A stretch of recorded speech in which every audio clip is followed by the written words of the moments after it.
Hello and welcome to the Lenkiewicz podcast on antiques, jewellery and fine art. I'm based in Ashburton. I have an art gallery and antique shop. We specialise in high quality pieces from around the world, including jewellery and paintings and some antiquities. We buy and we sell objects such as this piece. And I thought it might be fun to do a podcast, get more people seeing these things, because I kind of feel a little bit guilty that not a lot of people are seeing this. And they're just wonderful, some of these pieces are just fabulous. And the history behind it, which is the thing I find really interesting. And I'm not by any means a historian either, but I thought I would do this and it might be enjoyable for some people. So all these objects are for sale, and you can contact me at my art gallery, the Lenkiewicz Art Gallery in Ashburton, Devon in the UK.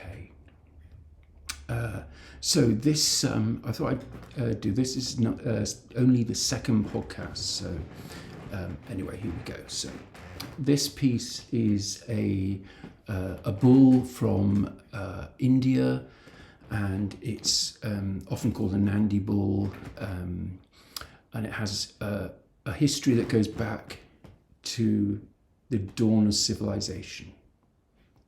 So this object embodies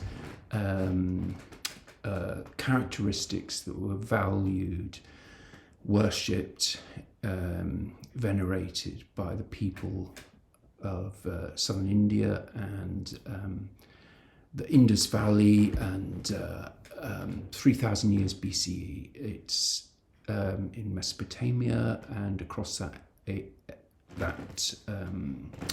region,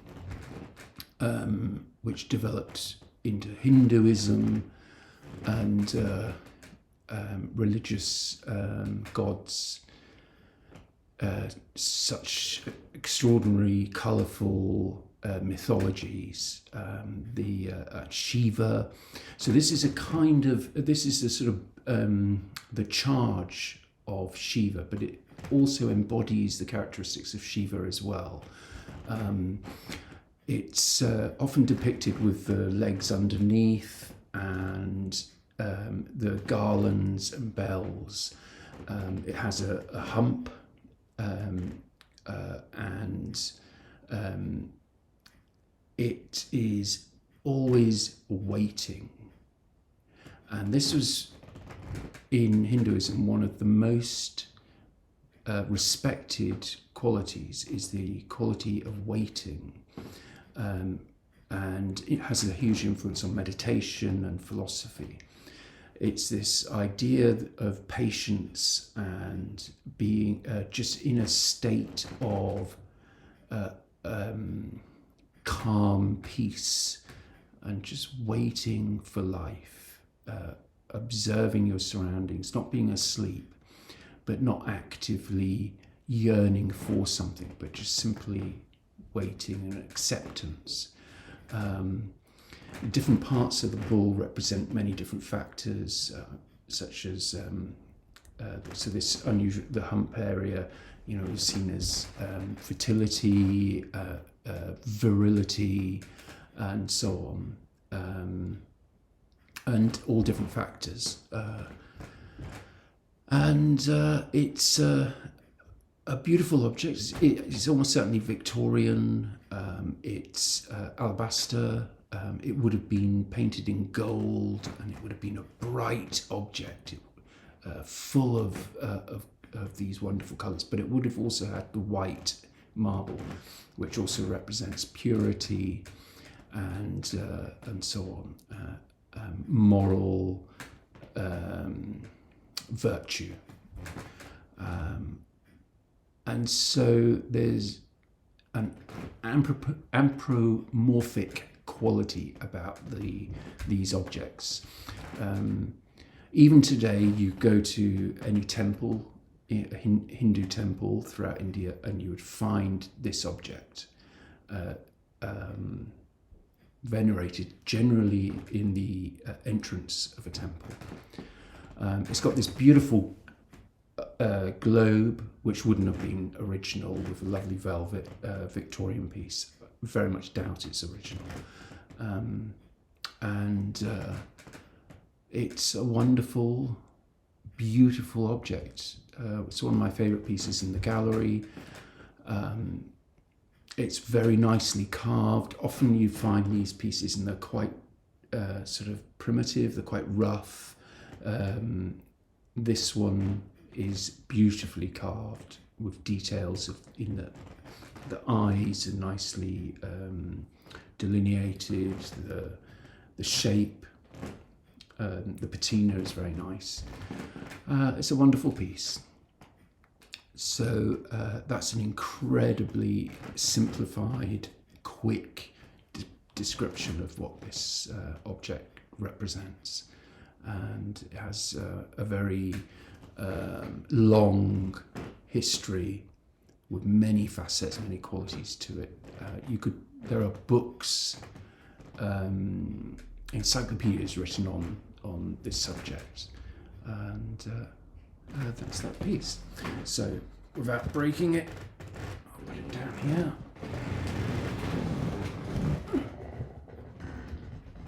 Now, this piece I will show you. So this is a wonderful little watercolour. It's of probably Charles II. And it's by my father, who was a painter from Plymouth called Robert Lenkiewicz. And this is possibly a study. It would have been painted, try and get that's better. You can see the signature along here, which is really rather nice. Lenkiewicz. My father's side were from Poland, Jewish from Jewish background, history. My grandparents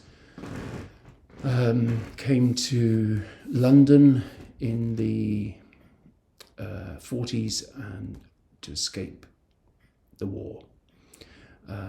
There's a new biography that's just come out on my father and his life.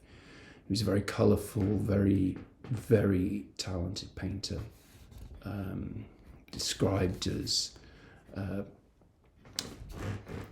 perhaps slightly unpopular in the higher art world during his lifetime, but he has become more and more popular, and his paintings are very popular amongst collectors of his work and people that admired him and loved his work, particularly the general public.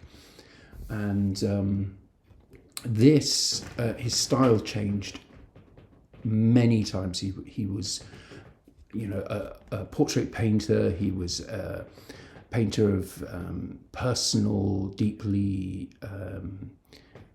idiosyncratic kind of paintings. He called them personal language paintings. He did notebooks. He even did sculptures. He did large themed projects on social issues, such as vagrancy and old age and many other things. However, he's particularly famous as well for a mural, which sadly has deteriorated, but it's in the outdoors. Very, very large mural in the 70s, and this is when this picture would have been painted. So this may be a study for one of the figures on this mural, which was on medieval or Elizabethan culture, particularly the influence of Jewish philosophies and ideas on Elizabethan life. And he was absolutely fascinated by that whole subject, the development of philosophy through that period. John Donne, and so on, different sort of influences on the society of the time. This also makes me think of Dartmoor. It makes me think of Devon. It makes me think of particularly the Hoe. There's a very famous sculpture on the Hoe of Sir Francis Drake, the pirate really of his age, who brought more money than any individual into the UK through his shady dealings on the high seas, and it was a very romantic. It's a very romantic picture of that period, and I really like it. I like the blue of the sky against the green and the colours of his boots and the purple. This is particularly what my father's painting is very good at, is particularly during this time. It's very passionate, and just enjoying painting. This is what he particularly in this period was, really, you can tell he enjoyed doing these things, and sometimes they might be a little bit rough or a little bit loose in technically, but there's a passion and a sense of a mind working behind the painting that is energized and so on. It's a lovely little watercolour, full of character, and there we are. I've got many other pieces that I could show, but there are limitations in doing a little video like this on my own, and but I just thought that would be fun. So we've got one other piece that kind of relates to it in a way. It's an interesting piece. So one day I was going down to my father's studio on the Barbican as a young man, and he gave me a book, and it was called The Strange Life of Ivan Azokin, and it was by this very strange writer called Ospensky, and he was this Russian eccentric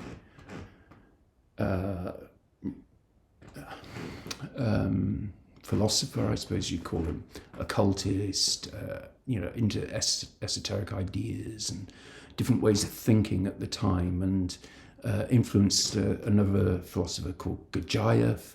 And their writing, Gurdjieff's particularly, were almost unreadable. I mean, they're just so dense and difficult to read. And you read them and it's a kind of experience, and you to get through it, and you're meant to have some kind of realization at the end of it. But that can be a bit exhausting. But Ospensky was different. He was also an author, and he wrote beautifully. He wrote a book called Strange Life of Ivan Azokin, and my father, it was one of his favourite, one of his favourite stories and books. And it's about a man that meets the devil, and devil tricks him. He wants to go back in time and live his life again. And this time he wouldn't make those mistakes. He wouldn't be unfaithful to his girlfriend. He wouldn't be rude to his boss. He would stick at school. He would respect his parents. And he would become a happy human, fully, happy human being. And the devil says, well, okay, you can do this. You can, I will do this. And he goes back and he experiences all these things, and he makes exactly the same choices throughout his life. Always making the same terrible mistakes that we all do. And even though he knows what's going to happen, he can't stop himself. And finally he lives his life again, and he walks down the road, and there he meets the devil again. And you'll have to read the book to find out the answer. So basically, the idea is that you have to become self-aware. And it's this idea that is sort of in a lot of that philosophy of that period. So this was a piece designed by Ospensky. It's actually produced by a sculptor. It's a modern piece. However, it's based on a book that he wrote and a drawing from the book called The Third Way. But anyway, it was one of his books, and it represents the 4 dimensions of different dimensions of the universe, and the figure 8, the square, the circle, all rather beautifully. And I've never seen any object that's really similar, so it's quite unique. This one is made of wood. I have seen it made of copper on a much bigger piece. But do you see how the sculptor has produced it so perfectly that it meets an exact point?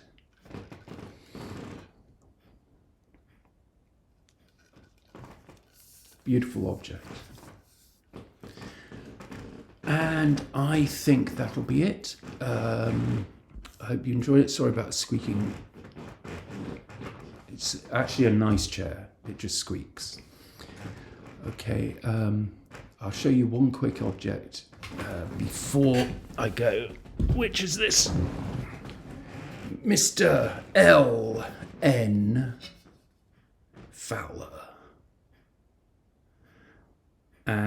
A very eccentric chap, and phrenology.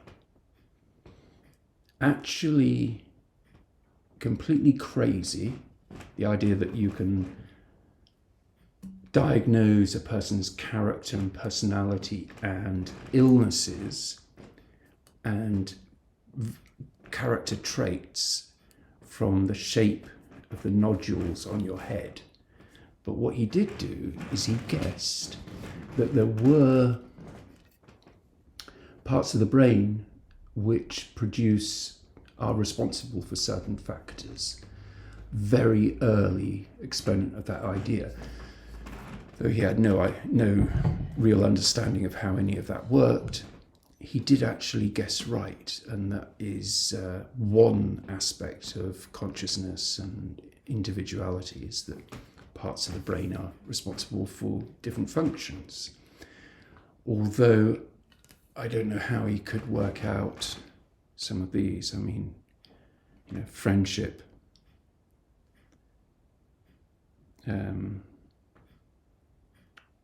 protrudence, I don't know, sublimity, cautiousness, identity. Anyway, a lovely thing. He travelled all around America with these and sold them individually, signed on the back. And this actually is an original Victorian piece. So there we are.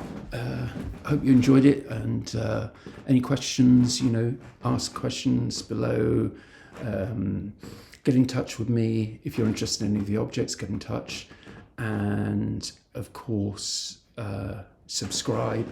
And maybe this will grow into something. We've got some incredible things here from, mostly, of course, some wonderful paintings. And but I'd be particularly interested in knowing what you think of some of these pieces. So Thank you very much.